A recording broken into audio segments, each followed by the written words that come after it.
Hello friends, good morning. आज के इस वीडियो में बात करते हैं फार्मिकेशन की।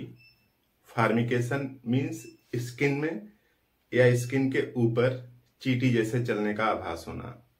अब सीधी सी बात है कि चींटी जैसा चलने का आभास होता है, यानी आभास होता है मीन्स एक्चुअल नहीं होता। मतलब चींटियां स्किन के अंदर या स्किन पे नहीं चलती हैं। तो जिनको भी ऐसा सेंसेशन हो रहा है, दुखी होने की बात नहीं है। आपके शरीर में या शरीर पर चींटी जैसा कुछ भी नहीं चलता। ये सिर्फ एक सेंसेशन है। सेंसेशन कुछ विशेष कारणों में होता है। तो किसी को भी अगर ऐसा हो रहा है तो दुखी होने की कोई बात नहीं कि शरीर में कीड़े पड़ गए हैं या चींटियां पड़ गई हैं, चींटियां काट रही हैं। ऐसा कुछ नहीं होता। ये सेंसेशन है। सेंसेशन को उत्पन्न होने का कारण क्या है, यहाँ पे लिखे हैं। इसको समझते हैं, फिर हम लोग समझ लेंगे कि कौन सी दवा से इस समस्या पर निजात पाई जा सकती है। पूरा वीडियो अंत तक देखिए, कुछ बातें समझ में आएंगी। अंत तक देखिए, पसंद आएगा तब लाइक करिएगा। मैं पहले नहीं बोलता हूं कि आप लाइक कर दीजिए। लाइक तब करिए जब बात समझ में आ जाए। तो इस तरह से काज की अगर बात करें तो देखिए, पहला कॉमन काज लिखा है ड्रग, हार्मोन, एल्कोहल विड्रॉल। यानी कोई भी आप दवा ले रहे थे, मेडिसिन ले रहे थे, या फिर एल्कोहल की हिस्ट्री रही है, या फिर हार्मोन थेरेपी ले रहे थे, या रेडियोथेरेपी ले रहे थे, इसी तरीके का कुछ भी आपके साथ काफी दिनों तक चला, 4-6-10 महीनों तक चला, उसके बाद आपकी समस्या हाथ सॉल्व हो गई। जैसे मान लीजिए आप हार्मोन थेरेपी ले रहे थे, तो कुछ दिन तक लिया आपने, फिर बीमारी ठीक हो गई, तो उसको छोड़ेंगे तब भी समस्या आ सकती है। और काफी दिनों तक ड्रग्स को यूज किए हैं, चाहे नींद वाली गोली है, चाहे एंजाइटी को कम करने वाला है, या फिर थायराइड को, डायबिटीज को ठीक करने वाली जो भी आपने दवा लिया है, बीमारी ठीक होने के बाद तो उसको छोड़ना ही है, तब भी हो सकता है फार्मिकेशन। और दूसरा है डायबिटिक न्यूरोपैथी। ये भी एक काज है फार्मिकेशन होने का। डायबिटिक न्यूरोपैथी में क्या होता है कि जो नर्व्स एंडिंग होती हैं वो डैमेज होने लगती हैं, और उस डैमेज होने की वजह से सेंसेशन आता है। कारण क्या है बेसिकली, तो देखिए जो नर्व्स हैं यहाँ पे इस तरह से, तो जो एंड पोर्शन होता है, तो एंड वाले पोर्शन में यहाँ पे अगर डैमेज हो रहा है, डैमेज क्यों होगा, सीधी सी बात है कि इसको ऑक्सीजन और न्यूट्रिएंट अगर कम मिलेंगे तभी डैमेज होगा। और सब लोग जानते हैं कि जो डायबिटीज है उसमें शुगर लेवल बढ़ा रहता है। तो शुगर लेवल कुछ लोगों का रिपोर्ट में आता है 250, 300, 400 एवरेज होता है, तो वो दिक्कत वाली सिचुएशन है। डायबिटीज में शुगर लेवल जितना ज्यादा रहेगा तो जो स्मॉल वेन्स हैं, आर्टरी वेन्स हैं, उसमें ब्लड सर्कुलेशन नहीं आएगा। इमेजिन करिए कि जैसे नॉर्मली में ब्लड में शुगर 180 मिलीग्राम पर डेसीलीटर होना चाहिए, मतलब 100 ml में 180 मिलीग्राम होना चाहिए। अगर ये बढ़ करके 250 से 400 हो गया है अनकंट्रोल्ड डायबिटीज में, तो अब सीधी सी बात है, ब्लड जब बह रहा है तो ब्लड क्या हो जाएगा, मोटा हो जाएगा। तो अंत में जाते जाते जो फाइनल आर्टरी हैं, जो बहुत पतली पतली नलिकाएं हैं, उसमें से उतना अच्छा और उतनी अमाउंट में नहीं फ्लो करेगा। तब सीधी सी बात है कि वहां पे ऑक्सीजन और न्यूट्रिएंट कम पहुंचेगा। तो अंत वाला पोर्शन जहां पे एकदम पतली नलिकाएं हैं, वहां वाले को न्यूट्रिशन कम मिलेगा। इस वजह से नर्व डैमेज हो सकती हैं। इसी को मोटे तरीके से समझ सकते हैं कि कारण है डायबिटिक न्यूरोपैथी का। और वैक्सीनेशन का साइड इफेक्ट भी है। कुछ लोगों ने वैक्सीन जो ली है उसका साइड इफेक्ट उनकी बॉडी पर आ रहा है, रिस्पॉन्ड कर रहा है। तो वैक्सीनेशन के भी साइड इफेक्ट होते रहे हैं, पहले से होते रहे हैं।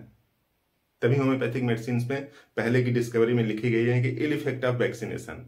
कई मेडिसिन है जो वैक्सीनेशन के खराब प्रभाव को ठीक करती हैं। और हर्पेस जोस्टर वो ठीक हो चुका है, तब भी संभावना बनती है कि जो नर्व्स हैं जहां पे कॉलोनाइज हुआ था, वहां पे सेंसेशन उत्पन्न हो सकता है इस तरह से। और इल्यूजन डिल्यूजन इस तरह से है। एक मेंटल सिचुएशन भी होती है, और बेसिकली कब आती है? ओल्ड एज में, अधिक उम्र के लोगों में, जिनकी एज 50+ है, उनमें संभावना बनती है कि इस तरह का सेंसेशन उनके दिमाग में रहता है कि जो ऑब्जेक्ट नहीं है उसका भी आभास हो रहा है। तो इल्यूजन डिल्यूजन ओल्ड एज के लिए है। इसी तरीके के और अनगिनत कारण हैं, लेकिन दुखी होने की जरूरत नहीं है। शरीर में या फिर स्किन पर चींटी जैसा कुछ भी नहीं चल रहा है, इस बात को आप दिमाग में बैठा लीजिए। तो हो सकता है इल्यूजन डिल्यूजन अगर ऐसा हो रहा हो तो उन सब से निजात मिल जाए। डायबिटीज अगर बढ़ा हुआ है, शुगर आपका बढ़ा हुआ रहता है, तो कोशिश करें शुगर कंट्रोल में रहे, अदरवाइज इस समस्या से निजात मिलने में दिक्कत हो जाएगी। तो अलग अलग कारण हैं और सभी कारणों का एक प्रोबेबल रिजल्ट हो सकता है फार्मिकेशन, यानी चींटी जैसा चलना। होम्योपैथी में बेहतरीन मेडिसिन है इसके लिए, और उन सभी बेस्ट मेडिसिन में से एक मेडिसिन की हम लोग बात करते हैं जिसको लेने का तरीका है, और ये मिजेरियम।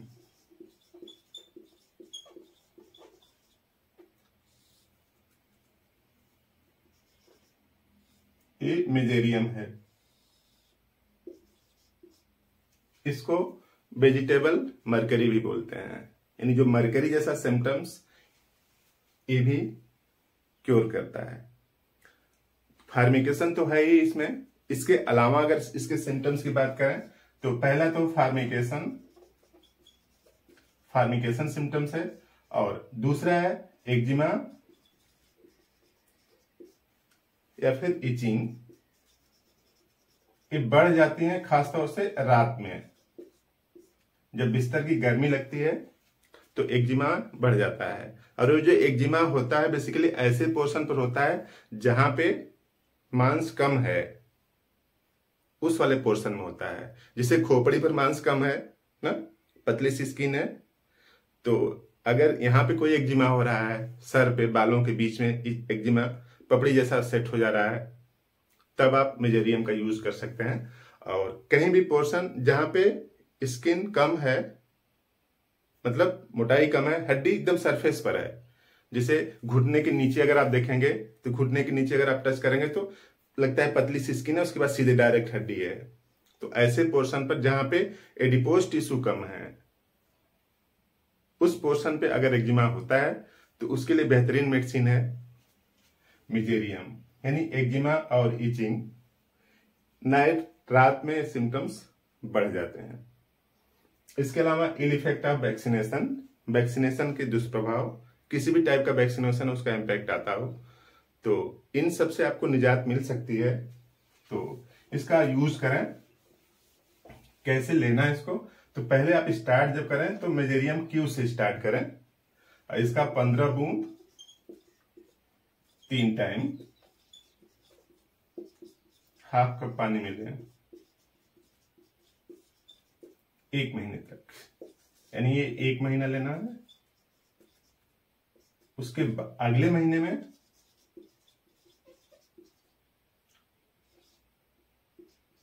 मेजेरियम 30 पावर की ले लें, इसके 4 बूंद लें सुबह शाम।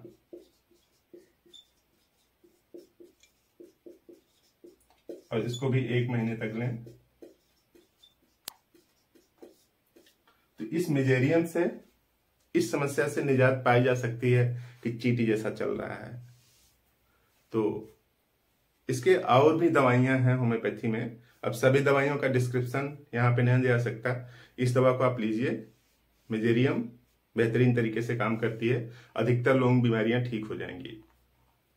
तो इसी तरीके के और बेहतरीन वीडियो इस चैनल पर हैं, आप उनको देखते रहें, जानकारी बढ़ाते रहें और शेयर भी करते रहें, किसी का भला हो सकता है। कई लोग कमेंट में लिखते हैं, बहुत अच्छा लगता है कि हमने आपका वीडियो देखा, बीमारी ठीक हुई।